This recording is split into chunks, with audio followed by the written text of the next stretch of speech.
9 अगस्त 2024 कोलकाता का शहर एक ऐसे क्राइम से हिल गया जो पूरे मुल्क को शॉक कर गया। एक जवान साला डॉक्टर मोमिता देवनाथ को उनके ही हॉस्पिटल में मुर्दा हालत में पाया गया। दोस्तों, ये एक सिंपल क्राइम स्टोरी नहीं है, बल्कि ये स्टोरी हमारे मुआशरे के डीप रूटेड प्रॉब्लम्स को एक्सपोज करती है।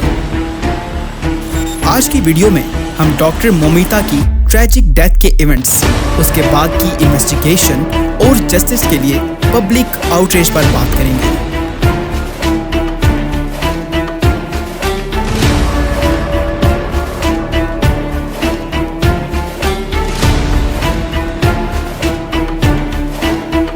डॉक्टर मोमिता देवनाथ 31 साल की एक पोस्ट ग्रेजुएट ट्रेनी थी जो कि कोलकाता के RG Kar medical college and hospital में गायनाकोलॉजी में स्पेशलाइजेशन कर रही थी।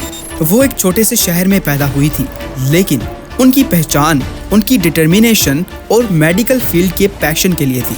उन्हें जानने वाले लोग उन्हें एक कंपैशनेट डॉक्टर और लविंग बेटी के तौर पर याद करते हैं, जिनका फ्यूचर बहुत ज्यादा ब्राइट था। MBBS कंप्लीट करने के बाद मोमिता ने गायनाकोलॉजी चूज किया क्योंकि वो चाहती थी कि वो औरतों की जिंदगियों में फर्क ला सके, लेकिन उनका ये सफर बहुत जल्दी खत्म हो गया।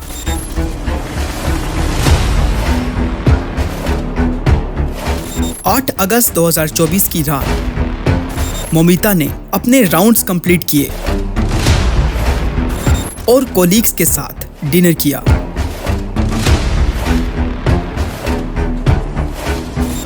डॉक्टर्स के लिए कोई प्रॉपर रेस्ट एरिया नहीं था, इसीलिए उन्होंने आरजी कार मेडिकल कॉलेज के सेमिनार हॉल में सोना डिसाइड किया।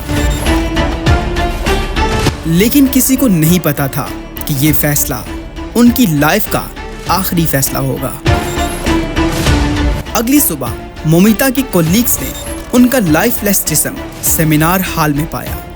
मंजर बहुत गमनाक था। मोमिता को बहुत शदीद इंजरीज आई थी जो कि एक दर्दनाक कत्ल का इशारा करती थी।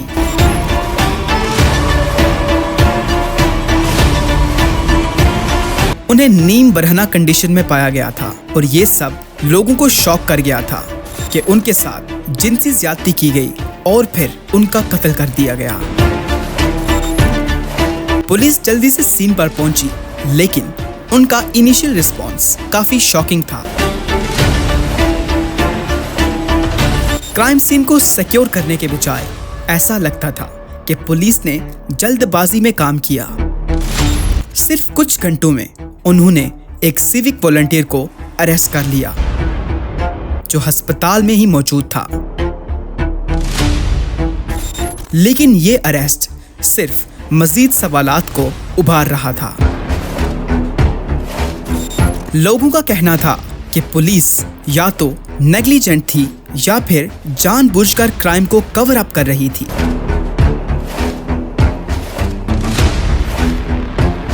कई लोगों ने पॉइंट आउट किया कि सिर्फ एक सिविक वॉलंटियर की अरेस्ट समझ से बाहर थी। खासकर जब मोमिता की इंजरीज को देखा जाए तो ये कंसर्न्स बढ़ने लगते हैं कि असली मुजरम, जो शायद हॉस्पिटल के ही लोग हो सकते हैं, उन्हें बचाने की कोशिश की जा रही है।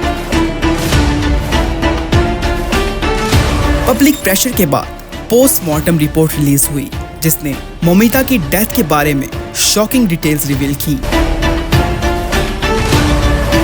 रिपोर्ट ने कंफर्म किया कि उनके साथ गैंग रेप हुआ था और उनकी बॉडी पर मार्क्स भी थे जो अननेचुरल सेक्सुअल एक्ट्स और शदीद फिजिकल वायलेंस को इंडिकेट करते थे। ये एक रैंडम अटैक नहीं था, बल्कि ये एक पहले से प्लान किया गया और बहुत ही हॉरिफाइंग क्राइम था। रिपोर्ट में यह भी कहा गया कि शायद मल्टीपल लोग इस क्राइम में इन्वॉल्व थे, जो कि पुलिस के इनिशियल क्लेम्स के बिल्कुल ऑपोजिट था। इन्वेस्टिगेशंस में जो कमियां दिख रही थी, उन्होंने पब्लिक का और भी गुस्सा बढ़ा दिया और लोगों ने ट्रांसपेरेंट और प्रॉपर इन्वेस्टिगेशन की डिमांड की।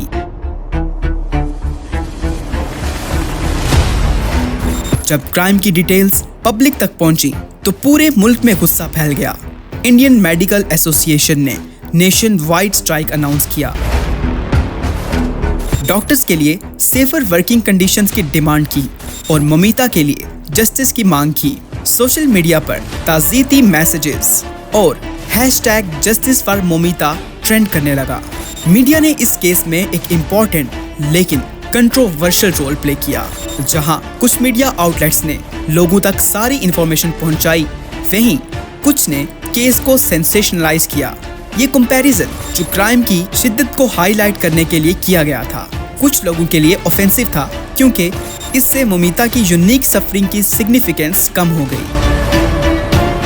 पब्लिक प्रेशर के बाद कोलकाता हाई कोर्ट ने एक अनएक्सपेक्टेड स्टेप लिया।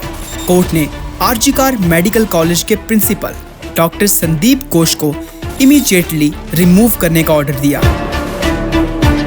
और हॉस्पिटल एडमिनिस्ट्रेशन पे क्वेश्चंस उठाए गए। कोर्ट ने पुलिस इन्वेस्टिगेशन पे भी डिससैटिस्फैक्शन शो किया, जिसके बाद केस को central bureau of investigation (CBI) के हवाले कर दिया गया, जिससे पब्लिक का कॉन्फिडेंस वापस आ गया और अब लोग इंसाफ के लिए इंतजार कर रहे हैं। अब CBI के हाथ में ये केस आने के बाद उम्मीद की जा रही है कि सच सामने आएगा और डॉक्टर मोमिता देबनाथ के लिए जस्टिस मिल सकेगा। दोस्तों, ये केस एक इंडिविजुअल ट्रेजेडी नहीं है, ये हमारे सिस्टम में एग्जिस्टिंग कमियों को हाईलाइट करता है। हम उम्मीद करते हैं कि मोमिता के लिए जस्टिस जरूर होगा और ये केस सोसाइटी और सिस्टम को बेहतर बनाने के लिए एक रिमाइंडर बनेगा।